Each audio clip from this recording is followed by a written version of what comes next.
you. So I like to call it an April Showers inspired cake. We're going to be using my favorite vanilla cake base, which we've swirled blue. So it's a really fun design, so I'm going to go ahead and pan down so you guys can see exactly what I'm doing as I assemble this cake. So we're going to start off by taking some blue buttercream that I made, and I'm going to smear it onto our cake base using an offset spatula. And this step is important because it helps secure our cake layers to our cake base. So I'm going to go ahead and set my first layer down, making sure it's centered. And as I'm doing this, you guys, if you have any questions about this cake or baking or anything, feel free to ask. So I'm going to go ahead now and put some buttercream onto my layer to smooth out. And I like to use a lot of buttercream because I have a huge sweet tooth. But if you don't like that much frosting, you can totally add less between your layers. Also, this is an American buttercream, so if you enjoy that type of buttercream, definitely use this. But if you prefer a Swiss meringue or an Italian buttercream, you can totally use those as well. Paula says hello. Hi, Paula. So I'm going to go ahead and smooth this out. So the most important thing when you're doing this is just making sure that you have nice and level layer of frosting, because the better job you do leveling it, the more straight your cake will be. So keep that in mind as you're building your cake. Elizabeth wants to know what kind of cake that is. So this is a vanilla cake base, and it's my very favorite vanilla cake recipe. It's a one bowl recipe. It's fantastic. It doesn't have too many ingredients, and it bakes perfectly flat. So you can see that this layer got a little bit toasty, but I didn't have to level this. It's nice and smooth. So if you are looking for a vanilla cake recipe, I highly recommend this one. And it's up on Chelsweets.com if you want to try it. And it's also really great. It uses egg whites, so the base is very white, so it's really great for coloring. You can get some really great vibrant colors. Kirsty noticed that your nail polish matches the cake. It does, indeed. So actually, I did this cake as a collaboration with my friend Taryn, who's also known as Miss Ladyfinger on Instagram. And she did my nails for this, and you guys will see once we're done decorating the cake how the two go together. So I'm going to go ahead and spin this around to smooth it out again. So we have two questions about American buttercream. Number one, what is American buttercream? Great question. Do you know the difference between Italian buttercream and American buttercream? So American buttercream, I'll see if I can answer both. American buttercream is probably the most basic buttercream, and the fundamental difference is that it doesn't include any eggs. So it's really just butter, powdered sugar, heavy cream, a little bit of vanilla, and a little bit of salt. And Italian buttercream, or Italian meringue buttercream, I believe involves heating up kind of like a sugar syrup of water and sugar, and you slowly pour it into egg whites to make a meringue. But I've also never made Italian buttercream, so any of you guys out there can definitely correct me if it's different than that, but that's my understanding. When you're baking your cake, do you wrap the outside of the cake pans to get it to bake flat, or you just bake No, so it's, you guys, the recipe is just fantastic. It bakes flat because of the amount of leavening ingredients in it. I've tried that before, and it literally made no difference for me. So I just use regular cake pans. I line them with a round piece of parchment paper, and I grease them with some nonstick cooking spray. So it really is just the recipe that's fantastic.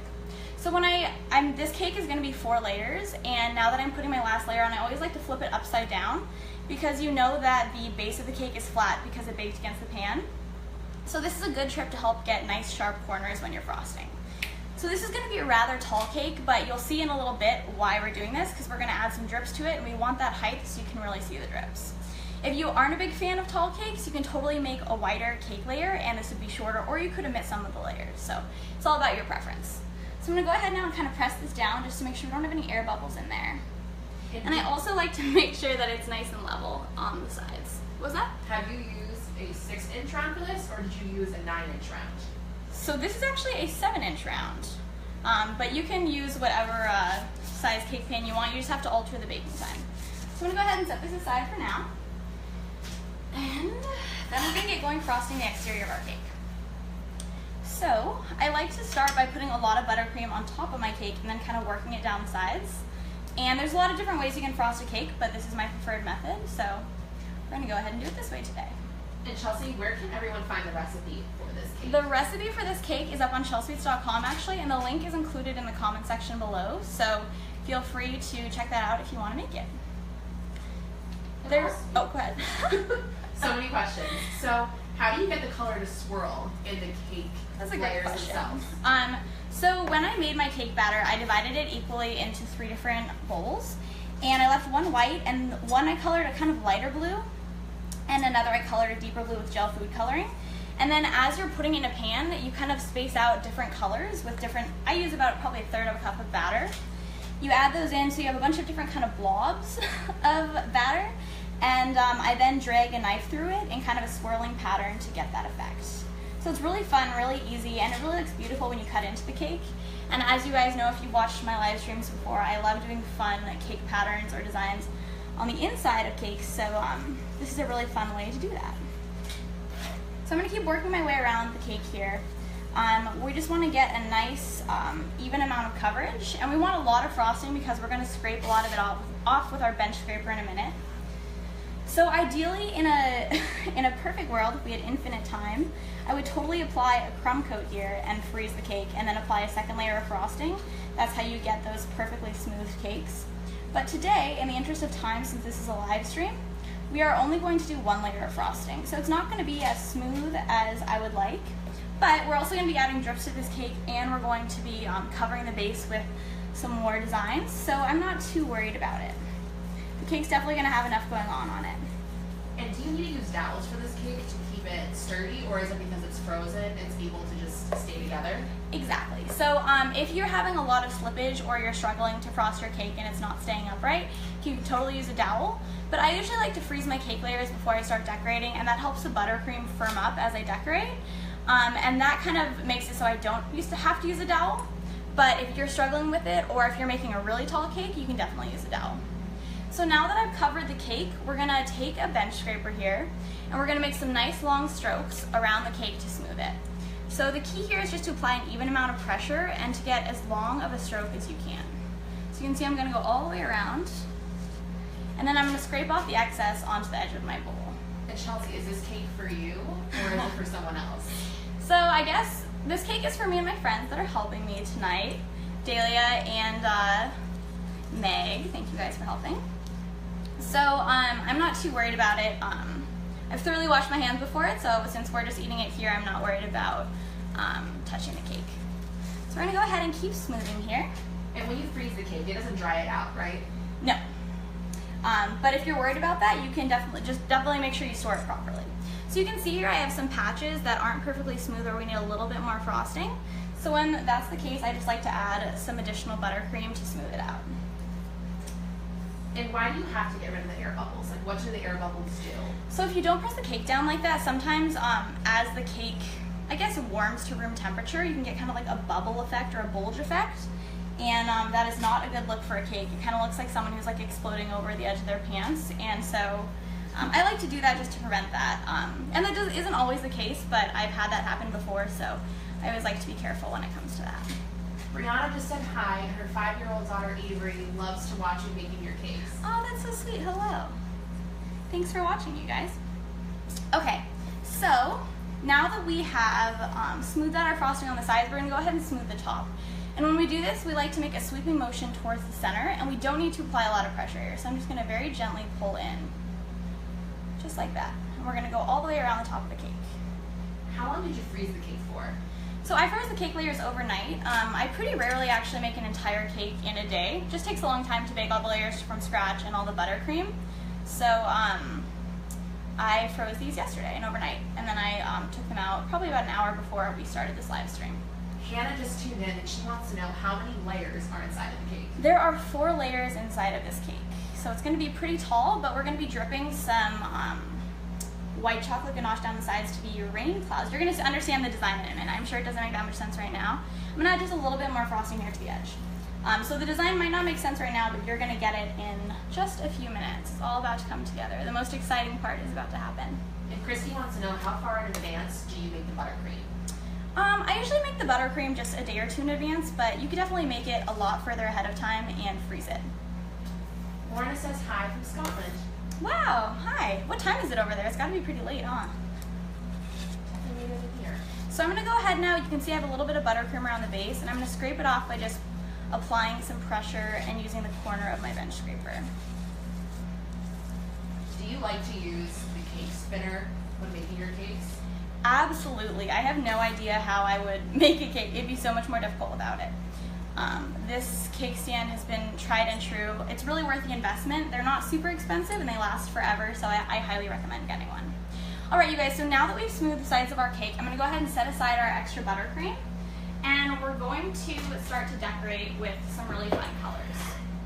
So, I've made a variety of colors. I don't know if I can show you guys without sliding. Let's see, did that work? So I've made a bunch of different colors, and this is where spring starts to come into this cake. So we're going to go ahead and make a bunch of grass around the base of the cake.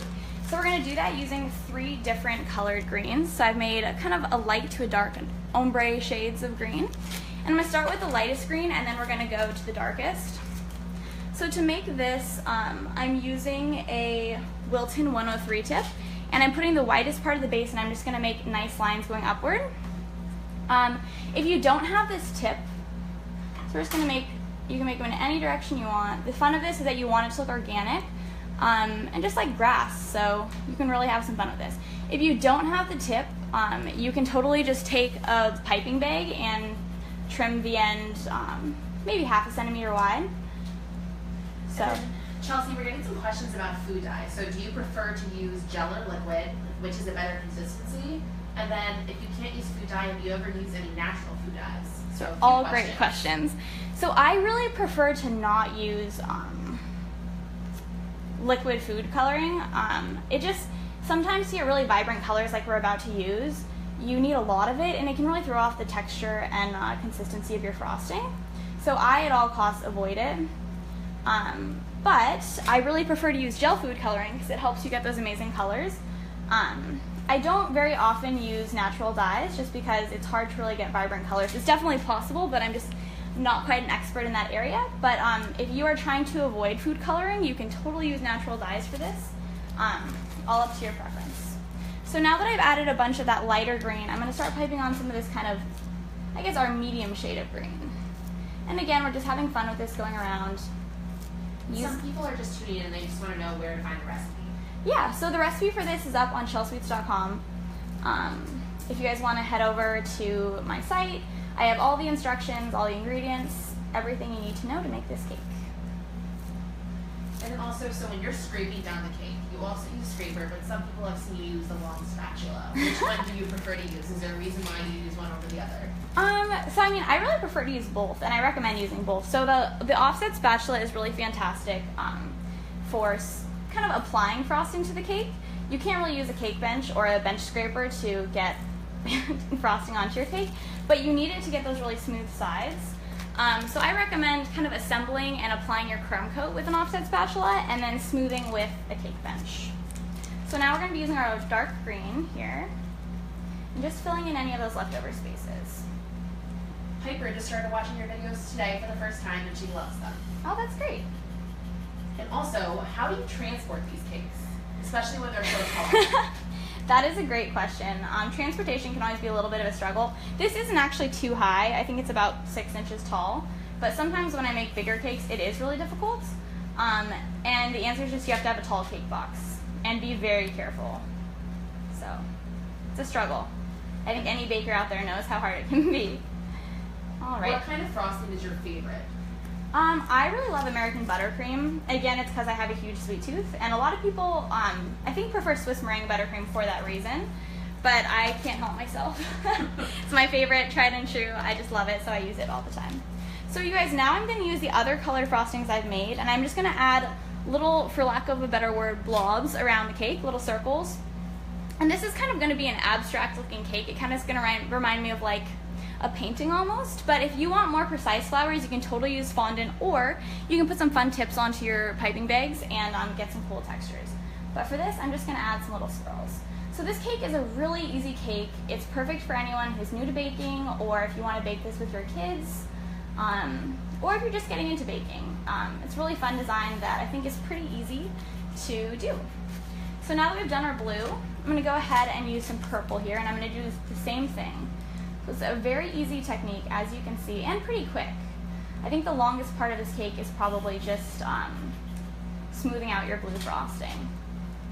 And then Chelsea, do you have any recommendations for people who want to go into baking? So someone commented that they're trying to learn how to bake and they want to know where to start from. So it can be a little bit daunting, but I think the best thing you can do is just dive right in. I'm gonna add some red flowers now. I think just practice makes perfect. So I would just start, you know, if you see a design you really like or something that inspires you, just try it. And the more you do something, the better you'll get. And would you recommend this cake for just a spring party, or can it be used for birthday parties too? I think it could be used for anything. If you have a friend that has a birthday, I do consider it kind of an April showers cake. You'll see in a minute once we add the raindrops. So if anyone has an April birthday or loves spring, I guess if you had a spring solstice, but I think we already missed that, right? Because yeah, that was like a while ago. Missed the boat on that one. And for people just tuning in, they want to know what flavor the cake is along with the buttercream. Sure. So it's a vanilla cake base that I've colored blue. It has blue swirls inside, so it's going to be really pretty when we cut into it. And the buttercream is also just a vanilla buttercream, a vanilla American buttercream. Jasmine wants to know, how long do you bake a cake for? Generally, like for this cake, it has 7-inch layers. It takes about 35 minutes to bake fully through for me. So now you guys, I have some yellow, and I'm going to actually just kind of insert it into the center of some of my flowers and gently swirl. So it's going to kind of give the flowers another dimension. And then Chelsea, do you ever dip your spatula in hot water to help with the frosting process, or is it not something that you usually do? That's actually not something I normally do, but I know a lot of people do, and I think it's a technique that works really well for a lot of people. It's not usually part of my normal repertoire, but I know that it can help a lot, so definitely worth a try. And then also, when you're cutting the cake, is there a special way you do it? Do you cut it halfway and stop, or you just slice all the way through? I like to cut really large slices. You'll see in a little bit once we cut this open. Mostly just because the first slice is always the hardest, and usually when I'm cutting them open, I want to show the cool pattern that's inside, so I want to cut it nice and wide so everyone can see. But if you're cutting it for a party, I still think it's great to make a big slice, and you can always cut that into several slices just to make life a little easier. And Joyce wants to know, once you frost the cake, how do you keep it best until serving? Once you slice the cake. I mean, I think usually people slice as they're serving. And then so, you just put it in the fridge to keep it fresh, or? Oh, you mean like after? Yeah, like how to keep it fresh. I guess like you could cover it with saran wrap or put it in an airtight container. I don't usually have too many leftover cakes sitting around, but that's probably my best recommendation. All right, you guys, so we've added some yellow onto here. I think I'm going to leave the blue without yellow just because I think we've got enough going on there. So next we're going to pop this into the freezer to let it chill, and I'm going to show you guys how to make some I guess white chocolate ganache that we've colored blue. And it's really important that we chill the cake right now, because if we don't, the ganache isn't really going to set properly as we drip it. So give this 1 second, and I'll go ahead and grab out a heat-proof bowl, and we're going to be adding 3/4 of a cup of white chocolate chips. So Beck wants to know what your favorite tips are to use for frosting. Frosting tips? Mm-hmm. My favorite frosting tip probably is a Wilton 1M. I think I use that for almost a lot of cakes. It just makes beautiful swirls. All right, you guys, so to our 3/4 of a cup of white chocolate chips, I'm going to be adding 1/4 of a cup of heavy cream here. So it's a 3-to-1 ratio for white chocolate ganache. I'm going to go ahead and pop this into the microwave, and then I'll tell you what our next steps are going to be. So I like to swirl it around just to make sure that the cream is covering all the white chocolate chips, and then we're going to heat it up for 45 seconds. So it's really important that as you heat and stir your white chocolate ganache, all of the white chocolate is fully melted, because when you color it, you don't want any white specks in it. So I've made some ahead of time just because we want it to be the right temperature, and sometimes when it comes out of the microwave, it's a little bit too hot and you need to let it cool. But I also have colored it blue with gel food coloring, and I put it into a squirt bottle. And that's because as I do drizzles, I like to I think this is the easiest way to do them. Some people like to use a spoon and kind of spill it over the side that way, and they think it's more controlled. So there's a lot of different ways you can do this. Whatever method you prefer is great. I actually have a full tutorial on how to add drips to a cake and how to troubleshoot if something goes wrong up on my YouTube channel. So if you have any questions on that or want some more details on this process, you can definitely check out my YouTube channel, which is called Chelsweets Bakery. How long will this whole entire process take right now? Like, typically, how long does it take to make a cake? But for the live stream, it must take a little bit less time than usual. Yes, of course. So I'm definitely speeding. So I'm gonna go ahead and stir this around, you guys, to make sure that we melt all of our white chocolate. So I guess from start to finish, usually it takes me about 20 minutes to make my cake batter, and then 35 minutes to bake it. Making buttercream probably takes about 15 minutes all in. And then I guess decorating, usually, I could smooth a cake for hours. I definitely speed up the process for a live stream, but it really depends on just like how much of a perfectionist you want to be, which I think a lot of bakers are perfectionists and spend a lot of time decorating. I know I do. But if you don't want to spend hours in the kitchen, you can totally speed up the process or simplify it. Like you could have used less colors of buttercream, that would save some time. You wouldn't have to color as much, etc. So I think it varies, but a while. It's definitely a time commitment and a labor of love. So people want to know, how long do you take to mix the cake batter? Like, is there a certain amount of minutes or strokes you use to get it to be very fluffy? I just use my paddle mixer. I do it all in my KitchenAid, and it turns out, I guess, like, I mix it on a medium speed and I kind of beat it on high for about 20 seconds at the end. But the batter just turns out to be a great consistency just based on the way that I make it. So no special tips, just making it like a normal cake. So as you can see, our white chocolate ganache is pretty melted and this looks pretty good. So if I was going to use this for a cake, I would add the gel food coloring now and mix it until I got the desired color. Always be careful when you add gel food coloring because you can't take it back once you've added it, but you can always add more. So I think I added about 3 drops of royal blue gel food coloring to this. So we can see now it looks like it's a good consistency. So I think we're going to go ahead and get our cake out of the freezer, and hopefully it'll be firm to the touch, and then we can start to add our drips. So let's grab that out right now. Any other questions out there? So what is the cake stand that you're using right now? So this is an Ateco cake stand. It really is fantastic. I've had it for a few years, and it works like a dream. It's amazing. I highly recommend it. So our buttercream is pretty firm to the touch now. Yay. So I always like to do a test strip first. So I'm actually going to come around on the other side just because it's easier to show you guys. So I always like to do one quick test strip just to see how the ganache is doing. So you got to wait a second here. It takes patience.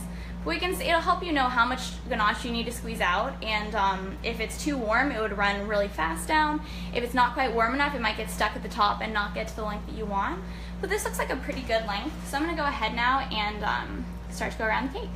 And Chelsea, 2 questions about layers. So what is the highest cake you've ever made in terms of layers? And then how many levels do you usually like to use when you're making a cake? Generally I like 4. I think that's a nice number. But I've made I think like a 12-layer cake before for a piñata cake, which was quite an endeavor, but was a lot of fun. And we're getting lots of questions about, is it better to freeze them or just chill them in the fridge before decorating? I think it's really a matter of preference. Like, I prefer to freeze them because I think it makes decorating easier. But if you like to just chill them, the most important thing is just that they're not warm. They need to be fully cooled before you decorate them. So either way would work. It's really just what you prefer. And have you ever used dental floss to level your cakes before? No, I have not. I've heard that actually works wonders, but I don't really level my cakes. I just bake, like for this cake, I baked 4 different layers in 4 different pans. So I don't level my cake layers, or like some people bake tall layers and cut them in half to make 2 separate layers. I don't do that, so no, I have not, but I know a lot of people do, so. Yay! Angie wants to know what's going to go on top of the cake. You guys are about to see. So I'm going to go ahead and add some more ganache around the top here, and then we only have one more step before we're done. So as you can see, we've added the flowers, and the blue ganache is kind of supposed to be like rain. It's an April showers inspired cake. So I'm going to go ahead and just keep adding some more here. So we're about to pipe some white buttercream on the top to be the clouds that the rain is coming out of. So we'll get to that in 1 minute, but first, people really want to try this. You guys, we haven't even cut into it yet either. You guys, the inside is going to be the best part. Have you ever made any birthday cakes, like simple sprinkle birthday cakes before for a little one? I have. So I think a really fun technique for a birthday cake, for just to keep things easy for like a kid's birthday, would be to cover a cake in sprinkles. And I actually did that a few weeks ago on a live stream, and I have a cake like that up on Chelsweets.com. So if you're interested in that, definitely check it out. Okay, you guys, so now we're gonna pipe our clouds on. So to do this, I've just taken some white buttercream that I didn't color, and I've added it into a piping bag, and I've cut off the tip to have about a centimeter opening, and I'm just gonna go ahead and do some swirls here. So you just want a nice and light buttercream, and it's okay to stop as you're doing this, but you wanna make sure your buttercream is fluffy so you really get that cloud effect. And Chelsea, have you ever made an ice cream cake before, or is it mostly just cake with flour? I've made 2 ice cream cakes before, but they're so temperamental, just in terms of like getting them somewhere safely or being able to cut them. It can be a little bit challenging, so I don't make them very often, but I have made some before. And once again, did you just use white chocolate chips and cream in the ganache, or is there anything else you needed to use? That is literally the whole thing. It's just white chocolate chips, and you can use whatever white chocolate you have on hand. So I use regular white chocolate chips today, but if you had blocks of baking chocolate, or if you had mini, I actually prefer miniature white chocolate chips. They melt a little bit better, and it's easier to get a nice smooth ganache, but you can use whatever you have on hand. And one other question, what nail polish are you wearing? So I'm wearing, it's a bunch of different shades of Essie with a matte top coat, so as you can see, yeah, I forgot about that. My nails match the cake, which doesn't always happen, but it does today, so it's really fun. So now that we've completed our April Showers inspired cake, I don't want to cut into it. I had so much fun making it, but it's time, so we're going to do that. So I'm going to go ahead and move our extra frosting over to the side here, and I have my massive plate and knife. And I always like to bring a paper towel with me because I like to wipe off my knife after I cut into my layers. This is so sad. Just do one more spin just so we can fully see it. So to make sure we get a nice clean cut, I have a nice large sharp knife. And I'm going to try to make sure we're centered. And we're just going to cut all the way through. So I like to run my knife through twice just to make sure that I really cut through the first time all the way. That looks good. We'll clean off our knife. People want to know how big of a slice do you like to do? Is it usually bigger? Do you ever go for a little sliver? You're about to see. It's going to be a pretty big slice. So I always like to do big slices so that you can see what's on the inside. So like today we have that fun pattern and I want you to be able to see it. And I think generally I do that for almost all of my slices just because it's easiest. So we're not going to actually eat like this large of a slice of cake. We can cut it into different smaller pieces. But in terms of getting the first slice out, I always like to make an excessively large cut. And it's also because it makes it more fun when we do this. So as you can see, we have really fun swirls of light blue, white, and dark blue. I'm going to go ahead and set this down before I drop it. And then what kind of flowers are those? My knife is like stuck to my cake slice. So I don't know if these are a type of flower. I would say they're just like an abstract spring flower. If you wanted to make specific flowers like tulips or something, you could totally do that out of fondant. But just to keep things simple today, we just made some buttercream flowers. So there you have it, you guys. You have our April Showers spring-inspired cake. We've got our ganache, our flowers, our beautiful layers, and our buttercream clouds. So with that, I'll come around to the other side. So thanks so much for joining me today, you guys. If you enjoyed this video, I live stream every week, every Wednesday at 7:45 p.m. I also have a full tutorial for this up on my YouTube channel, which is called Chelsweets Bakery. The recipe is also up on chelsweets.com for the cake layers and the buttercream, the ganache, everything. And if you really enjoyed this cake and you want to see more of my cake creations, you can also follow me on Instagram at Chelsweets. So thanks so much for joining me tonight, and hopefully I'll see you guys again next week. Have a great night, you guys.